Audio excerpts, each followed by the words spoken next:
Animals. In animals, a movement is coordinated by a cluster of neurons in the spinal cord called the central patterns generator, CPG. Produces signals that drive muscles to contract rhythmically in a way that produces running or walking, depending on the pattern of pulses. A simple signal from the brain instructs the CPG to switch between different modes, such as going from a standstill to walking.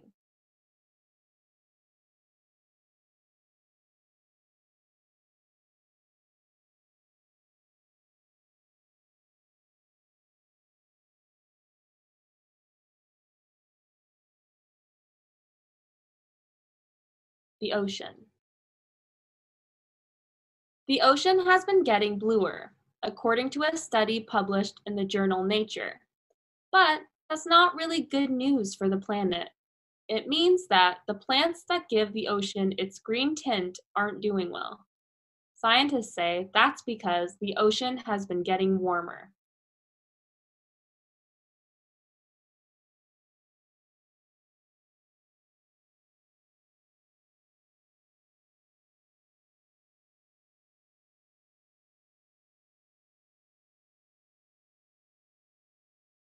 Well, Alex, the National Association of Realtors is at least putting the champagne on ice.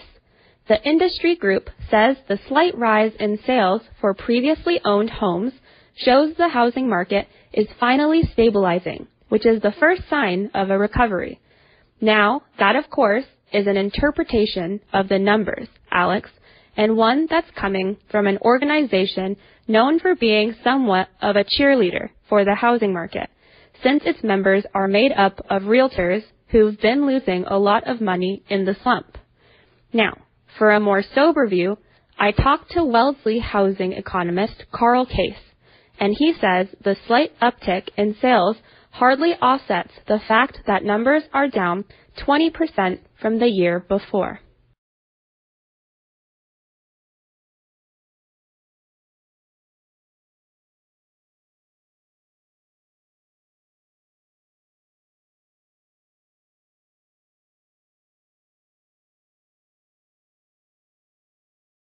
I think it's really important for young people not to feel restricted in their choices, and also to be aware of the choices that are available to them. And obviously, the media has an incredibly important role to play in that.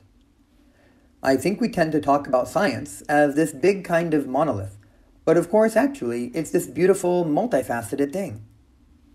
You know, there's almost something for everybody there. And there are so many different aspects of it. You know, somebody that's going to be attracted to working in biology might be a very different person from somebody who's attracted to engineering.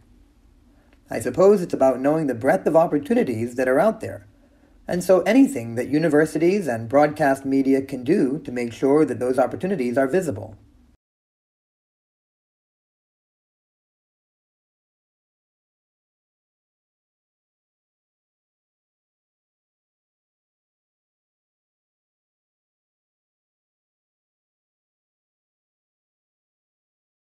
Going to argue that the tremendous increases in productivity that we associate with the Industrial Revolution originate not so much from changes in science or technology or new inventions, where England was far from unique, as from changes in attitudes towards morality, towards what constituted the good, attitudes towards property, which became in England individuals long before it did on the continent.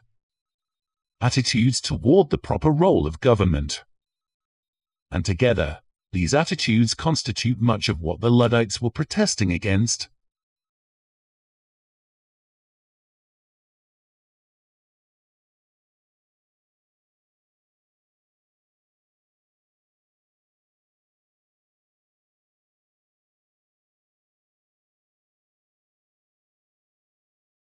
Now, millions of roses get handed out on Valentine's Day, but growing roses has an environmental impact worse than many other crops.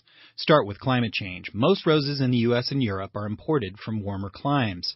All that flying and trucking adds thousands of metric tons of carbon dioxide to the atmosphere. Then there's all the water needed to, well, water the flowers, and the runoff fouled by copious quantities of pesticides needed to make the roses look perfect. There's also the wildlife and workers poisoned by all that fumigation. Add to that habitat destruction where floral plantations displace native forest and wetlands. Finally, there's the refrigeration needed to keep those blooms fresh. The electricity is often produced by burning fossil fuels, and the refrigerant gases also exacerbate climate change. A more sustainable and possibly more romantic approach is to go with flowers certified by outfits like Veriflora, or even better, whatever flowers are in season locally. Of course, that's not much help for those of us in wintry climes. Maybe try writing a poem. Let's see. Roses are red, violets are blue.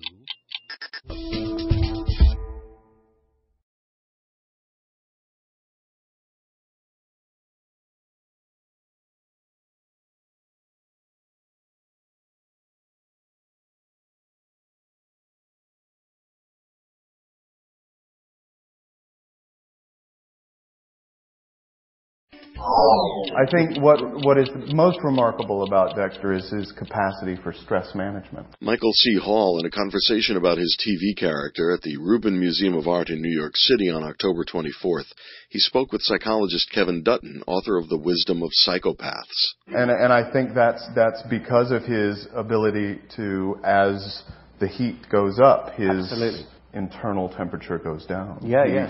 The crazier things get, the cooler he feels. He almost craves chaos. He seems to attract it, cultivate it, encourage it, because it's the only thing that somehow soothes him. Yeah. It's very realistic, actually, because what you find is the more chaotic a situation, the more that psychopaths have to make decisions under pressure.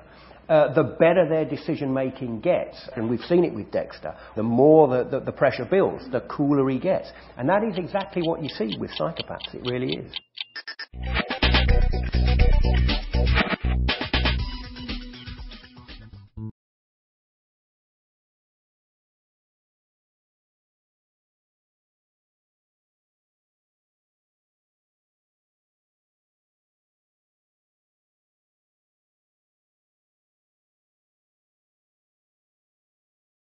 Mosquitoes are an unpleasant fact of summer, but 2012 has been especially bad for running into these irritating insects, because some carry West Nile virus, and they're known to have infected some 2,000 people in 48 states this year.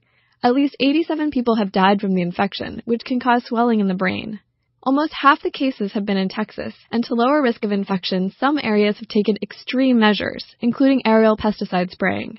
But people can take some simple measures on their own to reduce their risk. In an essay in Annals of Internal Medicine, public health experts make recommendations. First, simply avoid areas likely to have mosquitoes. And if you can't or don't want to stay indoors, wear long clothes that cover your skin and use insect repellent. Eliminating standing water, such as that pooled in puddles or unused containers, can also help reduce mosquito breeding grounds and populations overall. Stopping the mosquito spread helps in the long run, which is what we have to deal with, because scientists say that West Nile virus is, unfortunately, here to stay.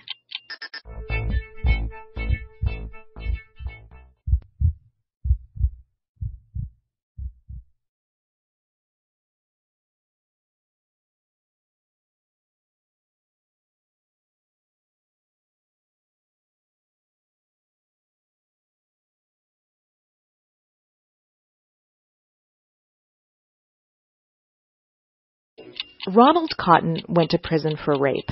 The victim picked him from a lineup, convinced she was accurate. She picked him again years later, when his case was reopened. This second lineup included the actual rapist. After 11 years behind bars, Cotton was later exonerated by DNA evidence. Experts say that the current lineup format pressures witnesses to identify a suspect even when they lack confidence. So researchers are trying to improve the accuracy of such identifications. One recent study had more than 900 participants watch a short film of a staged crime. Up to a week after watching the film, the viewers looked at photos of suspects, one at a time, and rated how confident they were about each one's guilt. Half of the participants could take as long as they wanted to look at the photos. The other half had to decide within a few seconds. And this fast group was up to 66% more accurate. The study is in the Journal of Psychological Science. Strong memories are accessed more quickly than weak memories, which may explain why choosing fast tends to mean choosing right. Another factor that's putting the standard police lineup itself on trial.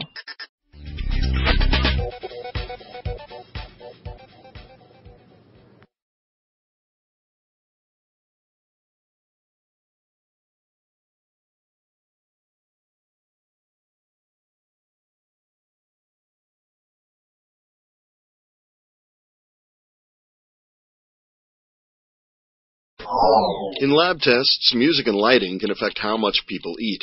Now a study has found that changing the ambiance of a fast food restaurant to more of a fine dining atmosphere lessened the amount of food people crammed into their pie holes. To quote the paper, softening the lighting and music led people to eat less, to rate the food as more enjoyable, and to spend just as much. That last finding means that fast food joints, which are accused of contributing to the obesity epidemic, might actually try it. The study was led by well-known eating behaviorist Brian Wansing from Cornell University and appears in the journal Psychological Reports. The researchers converted part of a Hardee's so that it had soft lighting and slow jazz instrumentals. The patrons were expected to possibly eat more in the relaxed section because they'd linger, maybe get dessert, but they actually averaged 18% fewer calories per meal than the folks in the rowdy section, down from an average of 949 calories to 775. The overall experience appears to have been a more satisfying meal, even if there was less of it.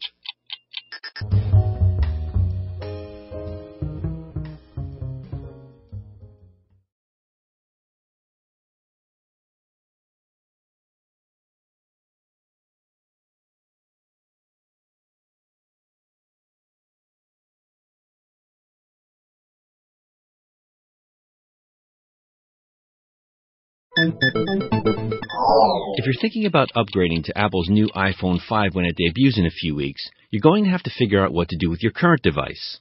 Given how much we've come to rely on these gadgets for storing pictures, contacts, and personal information, some serious privacy issues should be considered before selling, recycling, or trading in your old phone. Typically, you restore factory settings on your smartphone before parting ways.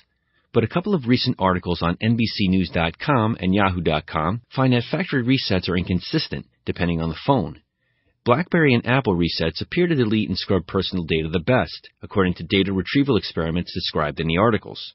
But Android and Microsoft smartphones weren't as good at wiping important information.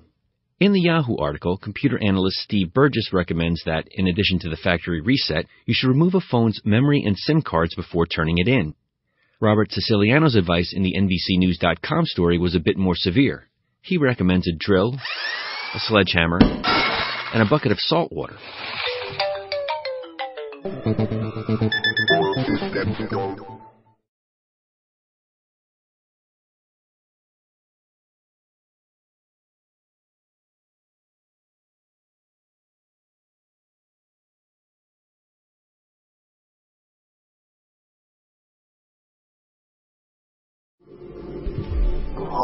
Icy objects such as comets may have helped start life on Earth by delivering water and carbon-based molecules to the young planet, because putting something on ice doesn't necessarily keep it from changing. A new study finds that even in frigid, deep space environments, simple hydrocarbon molecules can react to become more complex ones. The process even works when temperatures drop to near absolute zero. But just what kind of organic molecules would exist on the icy bodies of a forming solar system? Researchers at the Jet Propulsion Laboratory in Pasadena, California, investigated how organic molecules might evolve toward greater complexity, even in the cold of interstellar space. The scientists found that ultraviolet light, which radiates from stars and galaxies, can induce rapid changes in icy hydrocarbon molecules cooled to 5 Kelvin. That's a frosty minus 451 degrees Fahrenheit. The chemical reactions resulted in molecules of more complexity, which is the right direction to go if you want to eventually make amino acids and biological molecules. The study appears in the Astrophysical Journal Letters. It just goes to show, if you really want to freeze something in place, you'd better encase it in carbonite.